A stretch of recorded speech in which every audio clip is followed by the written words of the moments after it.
नमस्कार दोस्तों, आप सही का विकेट आप स्वागत है। कैसे हो आप सभी। संडे 4 मई के मॉक टेस्ट का हम एनालिसिस करने वाले हैं। इस मॉक टेस्ट को देखकर आप घबराना मत और ये मत सोचना सर ये फेक है, ये अपने से ऐसे करते हैं वैसे करते हैं। नहीं, ये रियलिटी है, ग्राउंड रियलिटी है कि बच्चे तैयारी में लगे हुए हैं, मेहनत कर रहे हैं लगातार, तभी उनके नंबर आ रहे हैं। वरना किसी के पास इतना फालतू टाइम नहीं है कि मॉक टेस्ट में जाके किसी तरह से ऐसे करके नंबर दे रहा है। नहीं, हर किसी का टाइम कीमती है और हर कोई किसी को परेशान नहीं करना चाहता। तो अपने हिसाब से देखना, थोड़ा सा चीज़ों को रियल मान के देखना, ठीक है। तो मॉक टेस्ट में अगर हम देखेंगे तो टॉप में हमें नवीन कोई दिखते हैं, सिवान करके 50 क्वेश्चन किया, 50 नंबर इनके हैं। यानी कि इन्होंने टॉप कर डाला, 50 से 50 full marks. 49 number, 48 number, 47 number, 45 number, 42 number, 41 number, 39 number, 38 number. इस तरह से फिर जो है नंबर जो है वो डाउन होते चले गए हैं। यानी कि टॉप में अगर आप देखोगे तो नंबर कितने हैं आपके, फुट और टॉप। ज़्यादा तो बच्चे ऐसे हैं, बच्चे तो काफ़ी पेपर दिए हैं, ऐसा नहीं है, 300 प्लस बच्चे होंगे। मगर फिर भी जो टॉप के बच्चे हैं, केवल एक बच्चे ने 50-50 किया, बाकी तो 48-47 वाले हैं। तो एवरेज स्कोर में जो मानता हूँ, देखो एवरेज स्कोर अगर आप देखोगे तो 36-35, यानी कि 35-35 जो है वो एक एवरेज स्कोर निकल के आ रहा है। मगर क्या 35 पे ही सिलेक्शन होगा? क्या ये मॉक टेस्ट देने वाले बच्चे जो होंगे वो पूरे मन से मॉक टेस्ट दे रहे होंगे? ये भी एक बहुत बड़ा सवाल है। हो सकता है जो टॉप के बच्चे हैं वो मॉक टेस्ट पूरी शिद्दत से दे रहे हैं, बिल्कुल ईमानदारी से बैठ कर कॉपी पेन लगाकर, हर एक एकदम डेडिकेटेड होके दे रहे हैं। और बाकी जो बच्चे हैं वो केवल टिक कर रहे हैं, चलो तुक्का मार देते हैं, ठीक हुआ ठीक हुआ ठीक हुआ ये। मगर क्या आप ये बताओ, क्या सिलेक्शन ऐसे होगा? क्या एग्जामिनेशन हॉल में भी ऐसे ही होगा?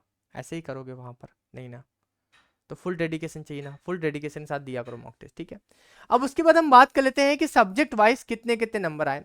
जीएस में 15 क्वेश्चन सही कर दिए बच्चे ने, मैथ में 10 में 10, रीजनिंग में 15 हिंदी में 10 में 10, और टोटल 50 क्वेश्चन हो गए, पूरे हो गए। थोड़ा सा जीएस में 15 कर पाना इतना आसान नहीं होता, क्योंकि कहीं पर ऐसे क्वेश्चन पूछ ले जाती है कि जहाँ पर कन्फ्यूजन पैदा हो जाता है, जहाँ डाउट होता है, जहाँ पता ही नहीं होता क्या होगा, तो थोड़ी बहुत दिक्कत हो सकती है। तो ऐसा मत सोचना कि हमेशा हो जाएगा, तो कभी कभी की बात है, जीएस तो लक की बात होती है।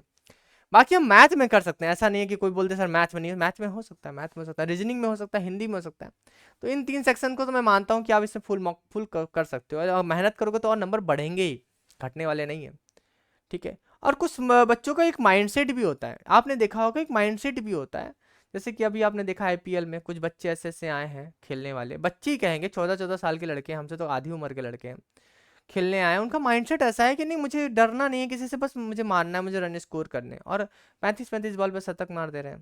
बिहार के देखे आपने, जानो वैभव सूर्यवंशी, उसके साथ और भी जो आयुष आया है चेन्नई में, मतलब सब इतना धाकड़ खेलने तो बड़े खेले, डर। तो माइंडसेट बहुत जरूरी होता है।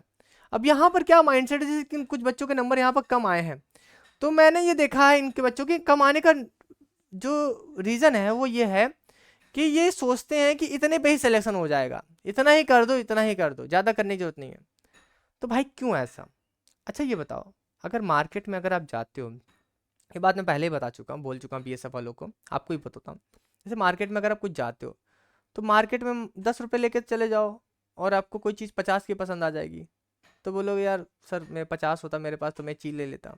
फिर वापस आओगे, बोलोगे दोबारा जाएंगे, दोबारा कोई इस चीज़ वो लेके चला गया तब।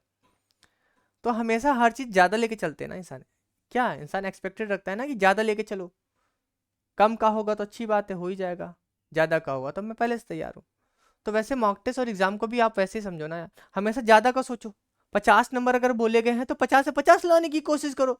39-38 के बारे में क्यों सोचो? 38-39 आ रहा है, मान लो माइंड सेट तुम्हारा 50 का है, फिर भी तुम्हारा 38-39 आ रहा है, तो इसका मतलब ये है कि आपकी किसी सब्जेक्ट में वीकनेस है, आपको कमजोरी है। कमजोरी का इलाज कैसे होगा? आप समझोगे। देख, डॉक्टर के पास कभी भी अगर आप जाते हो तो डॉक्टर आपसे पूछता है आपको क्या हुआ है, आप डॉक्टर को बीमारी बताते हो। डॉक्टर कभी आपको बीमारी नहीं बताता, आप डॉक्टर को बीमारी बताते हो कि सर मुझे यहाँ दर्द होता है, मुझे वहाँ दर्द होता है, ये होता है वो होता है। वैसे आप मुझे बताओ कि सर मुझे हिंदी में प्रॉब्लम हो रही है, जीएस में प्रॉब्लम हो रही है, रीजनिंग प्रॉब्लम हो रही है, मैथ में प्रॉब्लम हो रही है। आप मुझे बताओ, जिस सब्जेक्ट जिस टॉपिक में बात हो रही है उसकी वीडियोस आएंगी आपके लिए क्लासेस आएंगी, आपको तैयारी कराई जाएगी। मगर बीमारी के साथ अगर आप ज़्यादा दिन सर्वाइव नहीं कर पाओगे, कोई सर्वाइव कर पाया है क्या बीमारी के साथ? एक समय फिर प्यारे हो जाओगे अल्लाह को।